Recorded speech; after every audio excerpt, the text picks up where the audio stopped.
Freddy hated books. Books were boring. He couldn't understand why anyone would want to spend time reading when there were so many other fun things to do.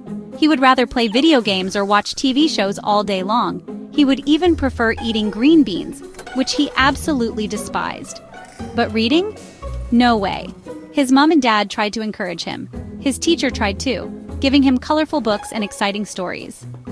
"Books are boring," Freddy always said with a pout, crossing his arms defiantly. His room was filled with many toys, from action figures to model spaceships, but his bookshelf was sad and lonely. Only a few books sat there, gathering dust. They were gifts he never opened, left untouched and forgotten. He even used one thick book to prop up his wobbly model spaceship. One night, Freddy was feeling particularly bored. His pet hamster Nibbles was no help either, just running in his wheel. Bedtime was approaching, and Freddy felt restless. His parents always read him bedtime stories, hoping to spark his interest. They believed books held pure magic and endless adventures, but Freddy did not believe them one bit, remaining skeptical and uninterested. That night, something odd happened. Freddy was almost asleep, his eyes heavy with the weight of the day. Suddenly, a strange light appeared, cutting through the darkness of his room. A soft, golden, glowy light that seemed almost magical. It filled his whole bedroom, making everything look surreal and dreamlike. Was he dreaming this strange dream, he wondered, pinching himself to be sure.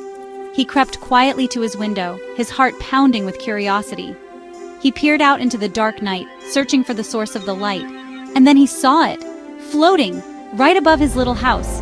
It was absolutely huge, like something out of a fairy tale. Bigger than a big red bus, it loomed majestically in the sky. It looked like a giant fluffy cloud, but there was something more to it. This cloud had windows that glowed warmly, invitingly, and a big grand wooden door that seemed to beckon him. A library, floating in the sky. It was like nothing he had ever seen before.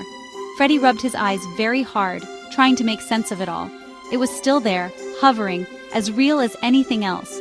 Floating silently in the starry sky, it seemed to be waiting for him. It was the most amazing thing he had ever seen, filling him with wonder. He quite forgot about being bored, his mind racing with excitement. The sky library hummed softly, a gentle sound that seemed to call to him.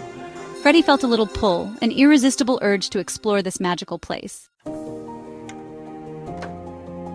Then a ladder unrolled, a long, sparkly silver ladder.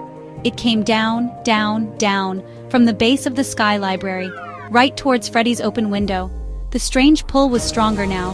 Freddy did not wait a moment longer. Up, up, up he went, higher and higher. The night wind blew his hair. He reached the big wooden door. It creaked open very slowly. Inside was truly wonderful. Books, books, everywhere he looked. Suddenly, a big blue book flew out. Then Freddy was pulled in. Freddy landed with a soft thud on the warm golden sand.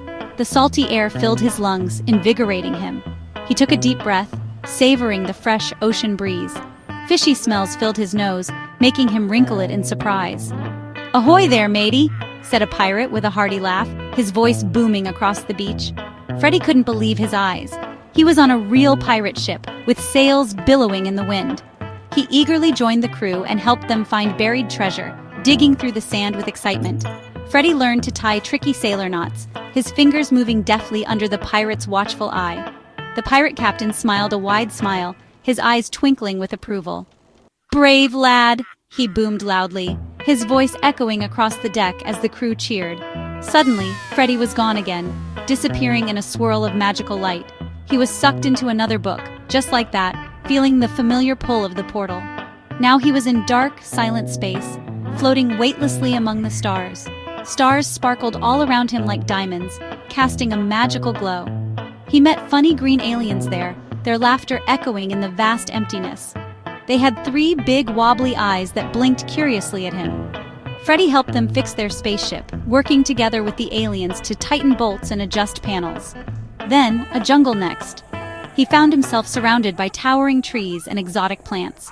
The jungle was so very green and lush, teeming with life and vibrant colors. He met a girl there named Lila, who seemed to know every secret path and hidden spot. She knew all the jungle secrets. Finally, he was back. Freddy felt happy and content. Books were not boring at all. They were gateways to adventures beyond belief.